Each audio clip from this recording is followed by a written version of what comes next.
Greetings everyone, welcome to Libertarian Europe. I'm Lucas Nunes. Not long ago, somebody had accused Libertarian Europe of being fascist on one of my podcast posts on Facebook. Recently, I also spotted on Facebook the page Ireland Against Fascism accusing Libertarian Ireland, which is a page run by some acquaintances of mine, of being fascists, as they were promoting anti-lockdown stickers. We have, once again, the case in which anybody defying the socialist and communist narratives is being labeled as a fascist. Fascism is a term that was banalized by the left, just like the terms Nazism and Nazi that stand for National Socialism and National Socialist. Especially after the rise of the far-left groups such as the Antifa amongst the youth, recently the words fascism and fascist are used over and over again to attack their enemies. But, after all, what is fascism? This is a question that most of the people don't know how to answer. It is normal that most of the people don't know what fascism is, because most of what is talked about fascism is very superficial, often left-wing biased, as the socialists try very hard to dissociate themselves from the fascists and the National Socialists as well, that are very similar to them at the end of the day. The term fascism comes from the word fasces, which means a bundle of sticks. The idea behind that is that one stick alone is weak and might break, but if the sticks are together, they will be more difficult to break. The symbol of fascism is a bundle of sticks tied around the necks, representing the idea of collectivism for the fascists. Fascism is a political, social and economic doctrine. The cores of the fascist doctrine are the state and the collectivism. In a more superficial way, fascism could be defined by these words of the Italian fascist leader Benito Mussolini: all within the state, nothing outside the state, nothing against the state. But let's go a bit deeper instead of remaining in the superficiality. Let's explore more what fascism truly is. After all, the devil is in the details. One of the best places to start to understand what fascism really is in the essay The Doctrine of Fascism, written by the former Italian Duce Benito Mussolini and Giovanni Gentile. Gentile is a less-known figure. He was a professor of philosophy, a member of the Italian Senate, and he served as the Minister of Public Education under Mussolini's government. Giovanni Gentile is the ghostwriter of the essay, The Doctrine of Fascism. He wrote most of it. Mussolini's work on this essay can be seen mostly at the end of it, but both figures were the main figures behind the fascist philosophy. Fascism is an anti-individualistic doctrine. The name and the symbology of it make it all obvious, but here is what Mussolini and Gentile say about fascism and individualism on this essay. Anti-individualistic, the fascist conception of life stresses the importance of the state and accepts the individual only insofar as his interests coincide with those of the state, which stands for the conscience and the universal will of man as a historic entity. It is opposed to classical liberalism, which arose as a reaction to absolutism and exhausted its historical function when the state became the expression of the conscience and will of people. Liberalism denied the state in the name of the individual. Fascism reasserts. According to the fascist doctrine, the individuals have freedom, but only if it's in accordance with the interests of the state. That also resumes well how the fascist economics work. Economic freedom does not exist in fascism. In fascism, the economy is handled through a model called corporatism. Corporatism is a model of managing a centrally planned economy, and it is the model of organizing the economy of the fascist system. The term comes from the word corpus in Latin, which means body. In corporatism, the body will be the state as a whole, and the corporations would be the subdivisions, the part of this functional body. Just to make it clear, often we associate the word business with corporation, and it can be misleading in this context. In fascism, the corporations are not exactly businesses, but the parts of this body.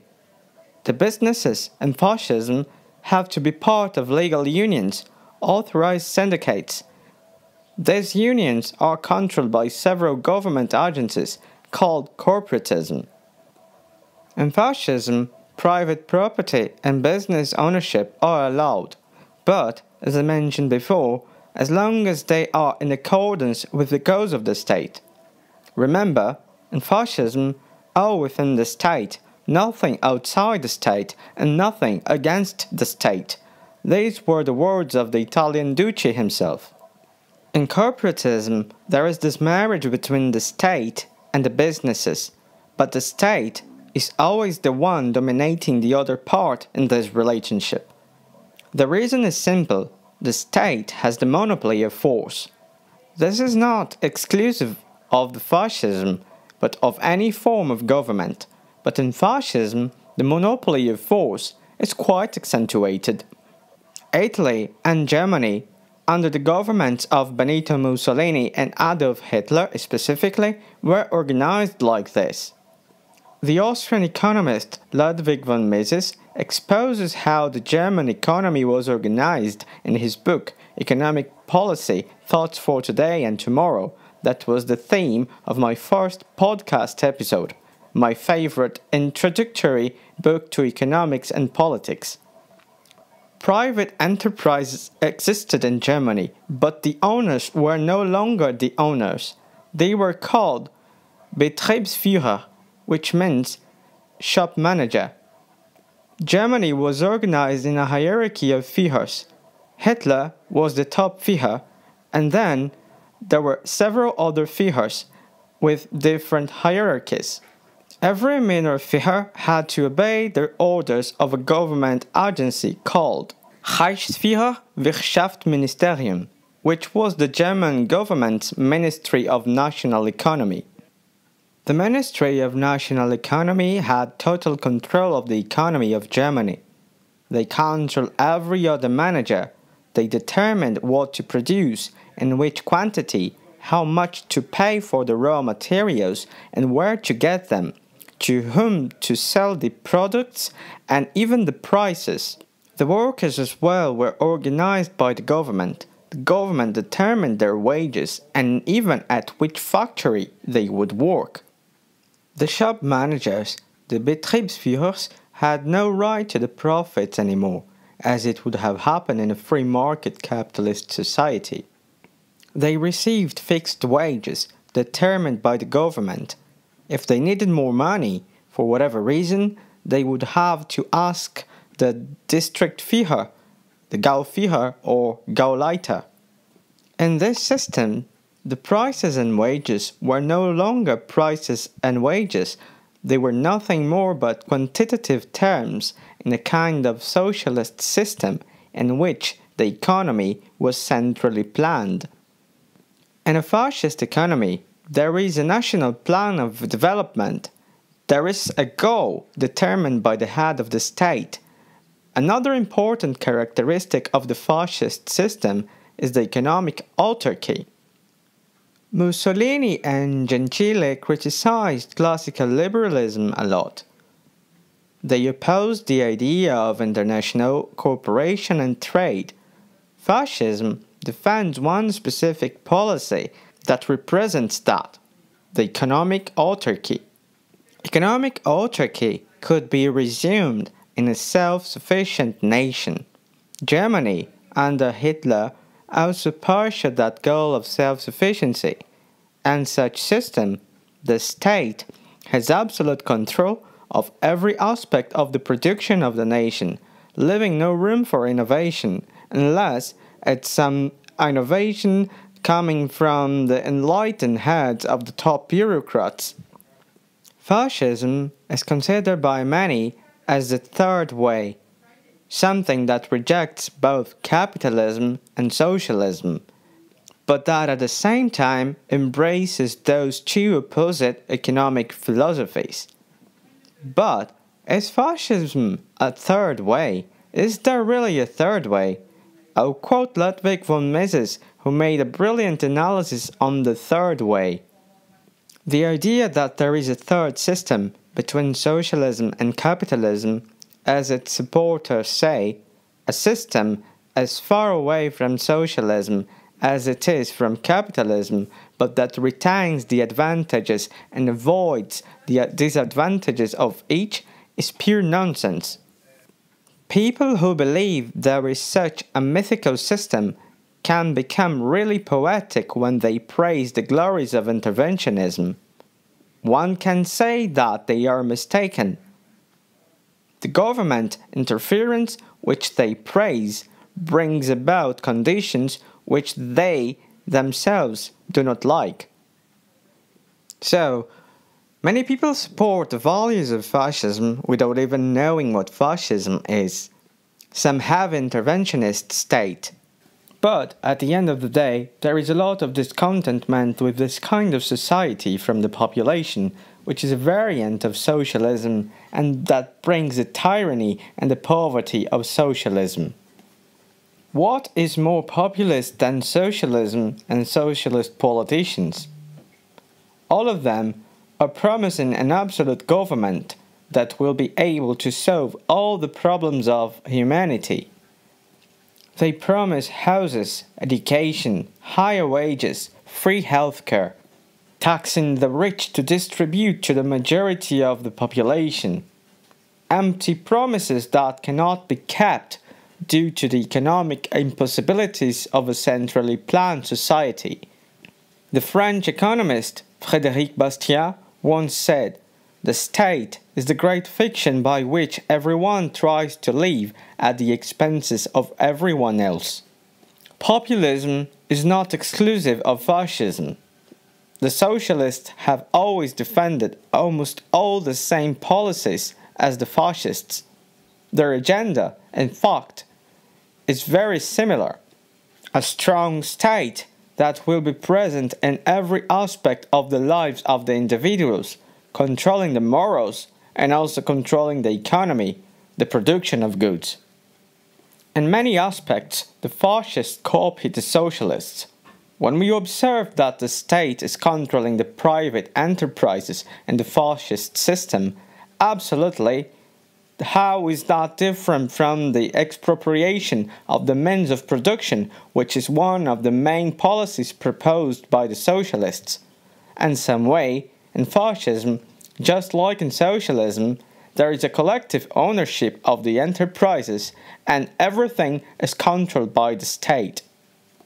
There are not so many differences between the fascist societies, such as Hitler's Third Reich and Mussolini's Italy, and the socialist societies like the USSR. A part of the terminologies being different and the fact that the fascists kept the labels of the free economic system, everything else is the same. Many people often like to talk about some specific characteristic of fascism that is not unique to fascism. I'm talking here about the cult of personality. When we look to the socialist countries, we can see that there is the same cult of personality in every single one of them.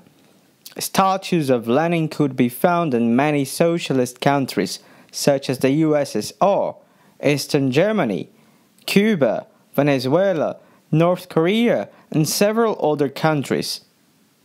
Another cult of personality happened in the USSR with Stalin.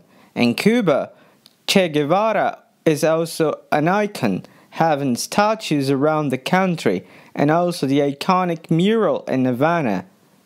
In China, there are several statues of Mao. In North Korea, there are statues of Kim Il-sung, and there is a clear cult of personality of Kim Jong-un. On a smaller scale, there are several other socialist contemporary politicians that are also worshipped by their followers all around the world. So, the cult of personality is not something exclusive of the fascist doctrine. Racism is another topic that often people think that is unique to fascism. But racism is something that is not intrinsic to the fascist doctrine idealized by Gentile and Mussolini, even though the National Socialist Germany had racism as one of its pillars. The fascist doctrine developed by Mussolini and Gentile didn't really defend racism. But it's important to observe that Mussolini's Italy collaborated with the National Socialist Germany. And just like Mussolini was an influence for Hitler, Mussolini's Italy ended up being influenced by the racism and the German National Socialism, passing racial laws discriminating against Jews. Just to put this part in context, the fascist doctrine precedes the German National Socialist one. Mussolini influenced Hitler before Hitler came to power in Germany. But on the matter of racism, if we look to many socialist nations in Africa or in the Middle East, we can see that they support racism, not only based on color, but based on origins or ethnicities. There is a strong anti-Semitism in Arab countries, and there were genocides amongst indigenous tribes in the far-left socialist countries in Africa. Most of the countries in the Middle East and Africa have some sort of far-left government. Marx, the father of the most popular form of socialism and the father of communism, was a racist himself, an anti-Semite himself, despite the fact that he had Jewish origins. Regarding Marx, it is crucial to read his work called On the Jewish Question to understand more about his anti-Semitic stances. Che Guevara, the hero of the left wing, was also a racist and homophobe. He openly talked about his beliefs regarding these groups of people being inferior on his eyes. It is important to call the things by their right names. Fascism is a doctrine that is not understood by most of the people. Yet, people are constantly accusing others that they do not like of being fascists. Fascism is a doctrine with a philosophy behind and a very clear economic plan. Unfortunately, most of the people remain ignorant on what fascism truly is, and many people that declare themselves anti-fascists truly defend most of the characteristics of the fascist doctrine. Curiously, these young Antifa are wanting an absolute tyrannical state, but their own absolute state. At the end of the day, in socialism, just like in fascism, we have this situation. All within the state, nothing outside the state, and nothing against the state. So, we have reached the end of this episode. If you like this content, share it with your friends and please subscribe to our channels. You can also support us with some donation at our website, libertarianeurope.com. There you can also find a lot of interesting content, not only in English but also in other languages. Thank you for listening to this podcast. See you again soon. Stay brave and most importantly, stay free.